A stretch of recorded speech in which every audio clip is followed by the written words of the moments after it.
Some people seem to drain the life out of you. You wake up full of energy, but one talk with them leaves you empty, tired, and heavy.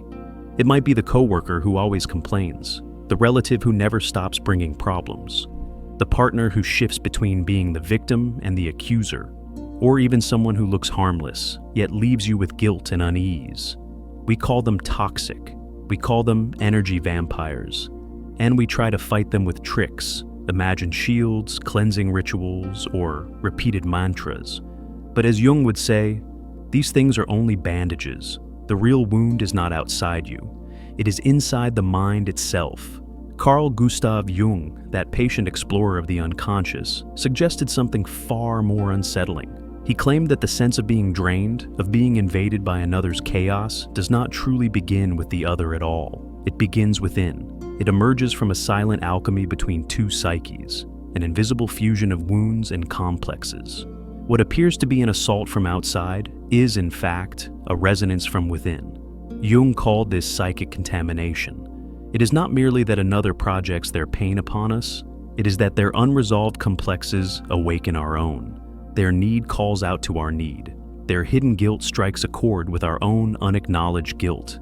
Their dependency resonates with the dependency that lingers like a ghost in our unconscious. The stranger does not bring something foreign. They amplify what has always been ours, what has slept within us, waiting. Those who most often feel this exhaustion are rarely blank slates. They are people marked by early wounds, children who learned that love was conditional, that safety required absorbing the pain of others.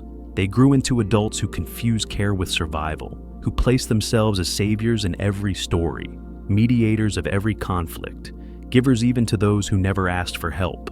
They feel noble, but underneath lies the haunting truth. They repeat, endlessly, the choreography of childhood, believing that by carrying another's pain, they will earn the acceptance that once seemed so scarce. This dynamic is not superficial. Jung insisted it was structural, bound to the deepest architecture of the psyche. Each of us, he observed, develops one function strongly: thinking, feeling, sensing, or intuition. The dominant function becomes our way of interpreting the world, while its opposite, the inferior function, is cast into shadow. It remains fragile, unconscious, easy to manipulate.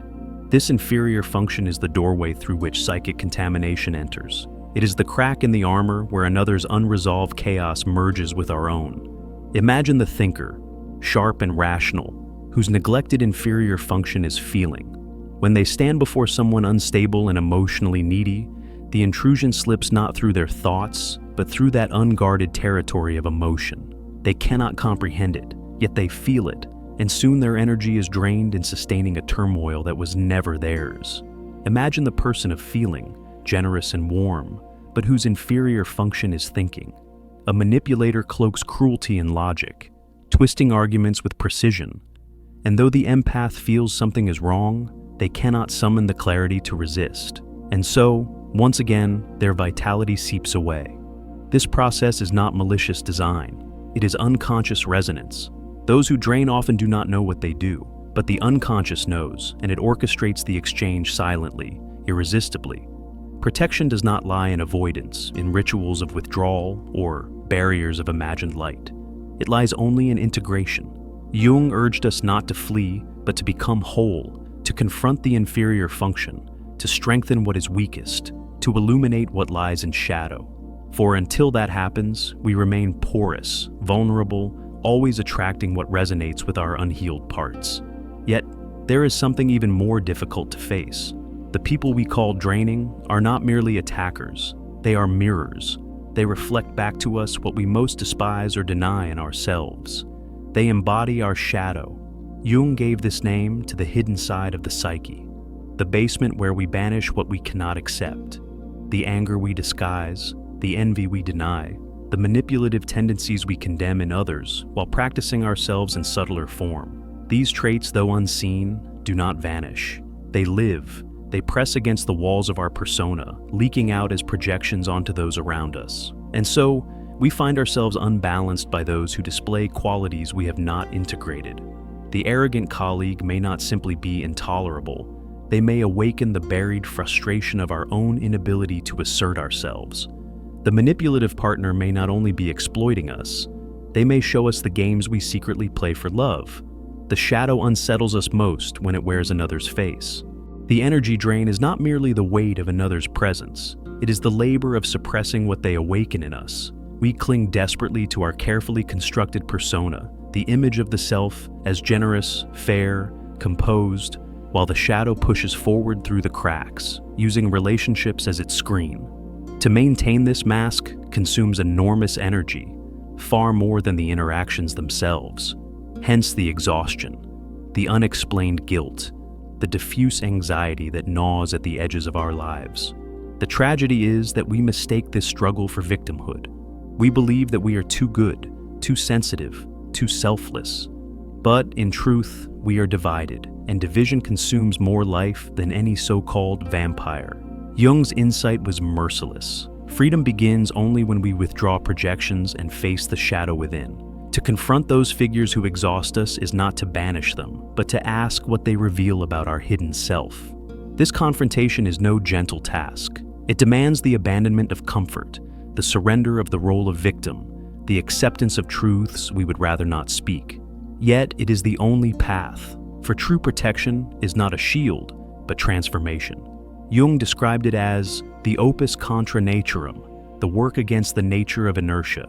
The psyche clings to the familiar, repeating patterns endlessly, saving others, collapsing into guilt, yearning for approval. To act differently feels like tearing against the grain of one's own soul. And yet, it is precisely in this struggle that alchemy occurs. Consider the one who hides in thought, avoiding the raw currents of feeling. Their opus contra naturam is to step into the river of emotion, trembling though they may. Consider the caregiver who has spent a lifetime saying yes to every demand. Their work is to utter no, not with anger, but with the quiet certainty of self-respect. Consider the one who has always blamed others, who has always sought the external cause. Their task is to turn the gaze inward, to admit, the fracture lies here, in me. Each act of resistance to the old pattern tears at the unconscious machinery that drains our life. Each moment of lucidity closes one more gap through which others invade. Over time, something extraordinary takes shape. The psyche reorganizes itself. Wholeness, fragile at first, begins to emerge.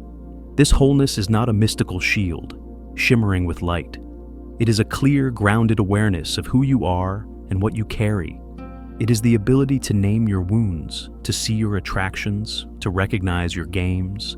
It is the discipline of catching the shadow in the act, of acknowledging the inferior function and strengthening it with deliberate practice. The moment you do this, the draining ceases. Emotional predators, conscious or unconscious, no longer find an entrance. They cannot connect because you no longer emit the frequency of lack, guilt, or desperation. You become, in a strange sense, invisible to them. Not by withdrawing into isolation, but by withdrawing the very hooks they once gripped. The crutch you once offered is gone, the wound that once called out silently to be filled is healed. You no longer carry the signal that summoned them. But such transformation is not instant. It demands repetition, awareness, solitude, and a willingness to endure discomfort. It demands a re-education of the self. Those who once thrived on being needed must confront the emptiness that arises when no one calls upon them to sacrifice. They must learn that solitude is not absence, but fullness, that self-sufficiency is not loneliness, but freedom. This is the paradox of Jung's path. At first, integration isolates you. Relationships built on your fragility wither. People drift away, some vanish altogether, others struggle to engage when the old patterns no longer function. You may feel abandoned, unseen, but in truth, you are shedding a skin. The old identity, stitched together from lack and performance, dies, and in its place rises something steady, undivided, whole. In that state, you no longer need to defend yourself from others, because there is nothing left in you for them to seize. The energy drain ends not because the world changes, but because you have changed. You are no longer fractured. You no longer project. You no longer barter your vitality for love. Jung never promised comfort. He promised awareness. And with awareness comes a kind of sovereignty that no one can trespass. It is not that the world becomes safe.